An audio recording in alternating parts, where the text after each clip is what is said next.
Hey y'all, I'm Parker. And I'm Dre. And this, of course, is the Disney Cellar. And Happy New Year, everyone. We hope you all are finding your 2025 as magical as your 2024. And because it is a new year, we thought we'd start 2025 off by doing things just a little differently. We're leaving the Disney Cellar behind. You good? Maybe not that dramatic. Okay. But yes, we wanted to talk today about the history of the Walt Disney Company here in Los Angeles, California. And show you around some of the historic sites that made Disney what it is today.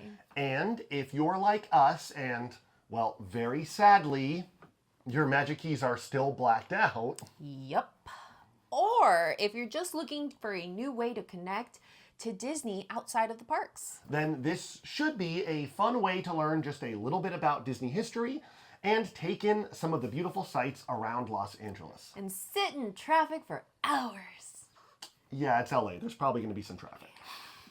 But for the sake of personal privacy, we are going to avoid homes and residences. But if you do wish to sneak a peek, a very discreet one, that information is more than readily available elsewhere online.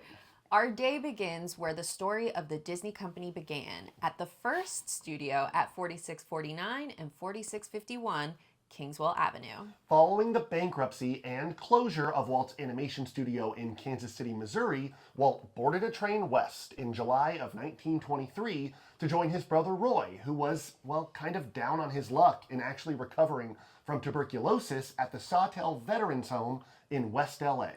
As luck would have it, Walt's father, Elias, his brother, Walt's uncle Robert, and his wife Charlotte had recently retired to Southern California. And they agreed to rent Walt a room for just $5 a week, plus an additional $1 to rent their backyard shed for Walt's animation work. That shed relocated in 1984 to the Stanley Ranch Museum and Historical Village in Garden Grove near Disneyland, where it remains on display today, available for visits on the first and the third Sunday of every month. However, his time there didn't last long, as by the fall of 1923, Walt and Roy had both moved into a boarding house quite literally across the street from Robert and Charlotte's.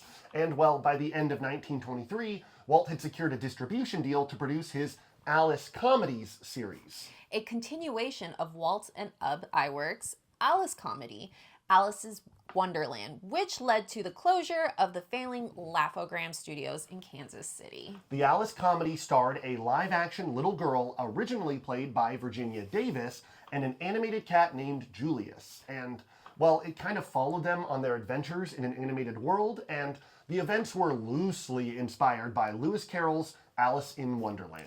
So in late 1923, Walt moved his operation from his Uncle Robert's shed to 4651 Kingswell Avenue, to the back of a real estate office named the Holly Vermont Realty Company. And actually, a sign for Hollymont Property Associates can still be found today on Buena Vista Street near the Elias & Co. gift shop in Disney's California Adventure Park. In early 1924, Walt and Roy moved their studio next door to 4649 Kingswell. And as luck would have it, in January of 1924, a young Lillian Bounds would arrive to inquire about a job opening applying ink to animation cells. Walt and Lillian would later marry on July 13th, 1925. In January of 1926, Walt and Roy had already outgrown their Kingswell Avenue offices, so decided to relocate again nearby, approximately 1 mile away, to 2719 Hyperion Avenue, and their company was officially renamed Walt Disney Studios. The plot of land cost them roughly $300, or about $5,000 today. So crazy cheap. Insane. It was here that Disney produced the first Mickey Mouse cartoon, Steamboat Willie, as well as Disney's first full-length animated feature, Snow White and the Seven Dwarfs. But by 1939, Snow White and the Seven Dwarfs was the highest grossing film of all time. Dollar bills, y'all. So another change was in order, and the Walt Disney Company relocated once again, but this time to 500 South Buena Vista Street in Burbank, California, where the Disney Company headquarters remain to this very day. Sadly, the Hyperion Studio was unapologetically demolished in 1966. Terrible. Yeah.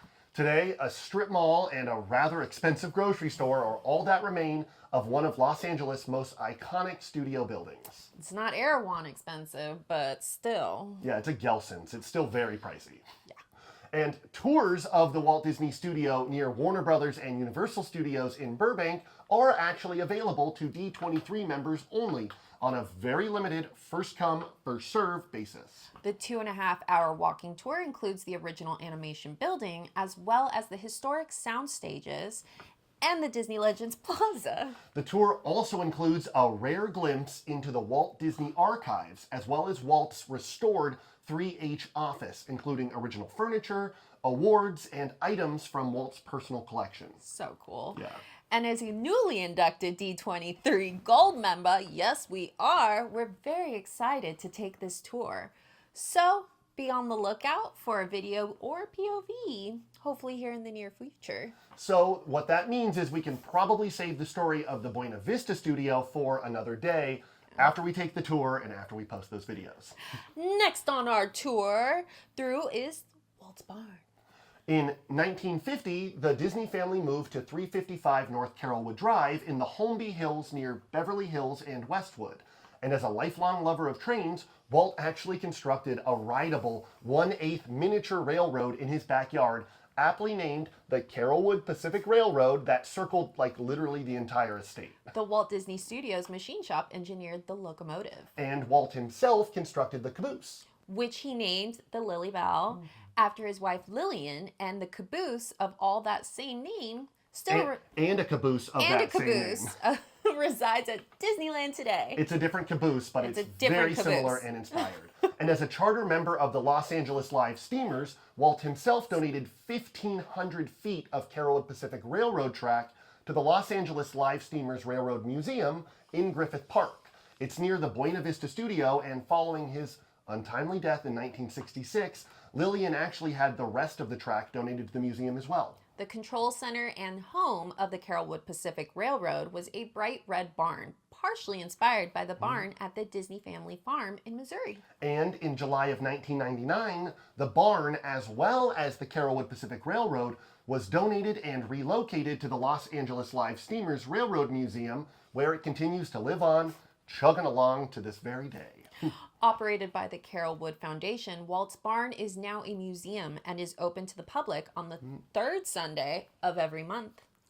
Just a couple more, people. I swear, just a few more landmarks to go. Located in Griffith Park near the Los Angeles Live Steamers Museum and Walt's Barn. Between the Los Angeles Zoo and the Los Feliz Park entrance, The Griffith Park merry-go-round has been a staple of the community since it was first brought to the park in 1937, built by the Spillman Engineering Company in 1926. the merry-go-round boasts 68 horses, each finely carved with jewel-encrusted bridles.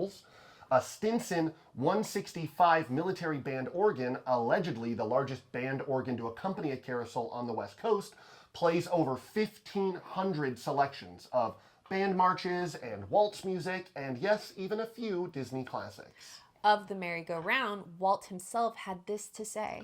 The idea for Disneyland came about when my daughters were very young, and Saturday was always Daddy's Day with the two daughters. And as I'd sit on a bench while they rode the merry-go-round, I felt that there should be something built where the parents and the children could have fun together.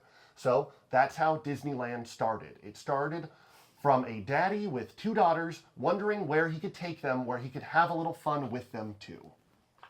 That's so sweet. Yeah, it's very sweet. Just outside Great Moments with Mr. Lincoln in Disneyland Park in Anaheim, a display can be found featuring one of the benches from the Griffith Park, featuring a personalized plaque, as well as a restored horse from the merry-go-round in Griffith Park.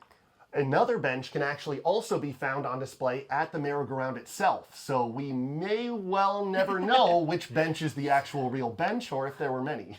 Finally, that brings us to the Walt Disney Concert Hall in downtown Los Angeles, California. To honor her late husband, Walt, Lillian donated $50 million to the Los Angeles Music Center in 1987 for the purpose of constructing a new music hall.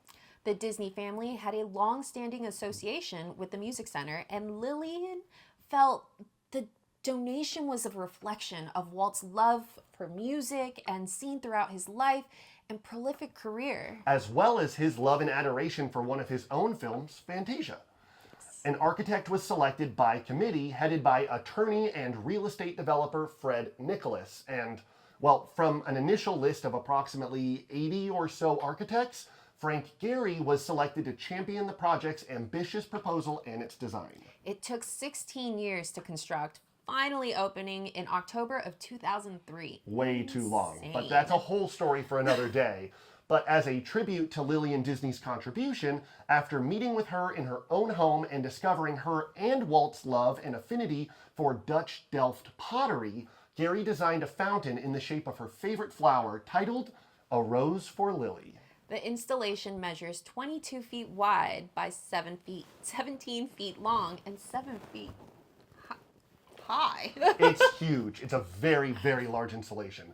Gehry convinced the Royal Delft in the Netherlands to provide 200 vases and over 10,000 individual tiles, which were then used to create 250,000 unique mosaic fragments. A fitting tribute on the fountain reads, "A Rose for Lily, Frank Gehry's tribute to Lillian Disney, a gift for her grandchildren and her great-grandchildren." And, well, that is our show for today. We do hope if you're in Los Angeles, you'll take a moment to appreciate Walt's contribution to our city, as well as the many important pieces of Disney Company history and Disney's lasting contributions to the community, which he loved so, so dearly. Just maybe not the grocery store. You can skip that one. Unless you're hungry, there's not a whole lot to see, guys. Yeah. It's a Gelson's.